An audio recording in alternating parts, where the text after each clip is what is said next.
بسم اللہ الرحمن الرحیم. محترم ناظرین السلام علیکم ورحمۃ اللہ وبرکاتہ. ناظرین، گھریلو سادہ سا آسان ٹوٹکا پیش خدمت ہے.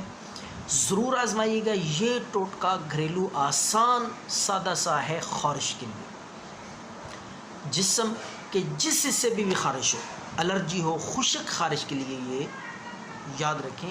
صرف اور صرف خشک خارش کی صورت میں اس کو استعمال کریں. پھوڑے پھنسیاں ہو تو بالکل اس نسخے کے، اس ٹوٹکے کے قریب بھی نہیں جانا.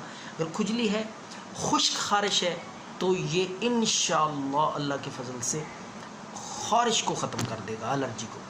تو آپ نے کیا کرنا ہے، برف کے ٹکڑے لے لیں، چھوٹے چھوٹے برف کے ٹکڑے لے لیں. جس جگہ پہ الرجی ہے، خارش کر کر کے آپ کا بدن، جلد سرخ ہو چکی ہے، آپ آہستہ آہستہ آہستہ آہستہ وہ برف کے چھوٹے چھوٹے ٹکڑے ان کا مساج کرتے رہیں.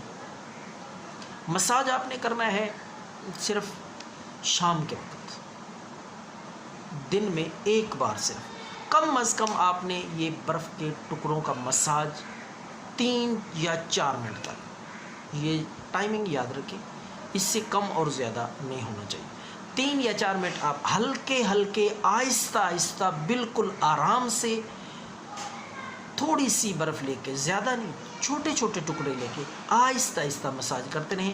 یہ عمل 2-3 دفعہ آزمائیں، انشاءاللہ خارش، کھجلی بالکل ٹھیک ہو جائے گی. ایسا سادہ سا ٹوٹکا ہے کہ آپ حیران ہوں گے کہ کتنی جلدی اور آپ کو فوری طور پہ اس کا فائدہ اور رزلٹ دیکھنے میں ملے گا. تو یہ ضرور آزمائیں ٹوٹکا خارش کے لیے، الرجی کے لیے. اگر کسی آپ کے عزیز کو یہ علامت ہے، بڑی ہی مضر تکلیف دہ ہے، بے چین رکھتی ہے ہر وقت بندے کو، تو ضرور پہنچائیں. سوال سمجھتے ہوئے دعاؤں میں یاد رکھیں. اللہ حافظ.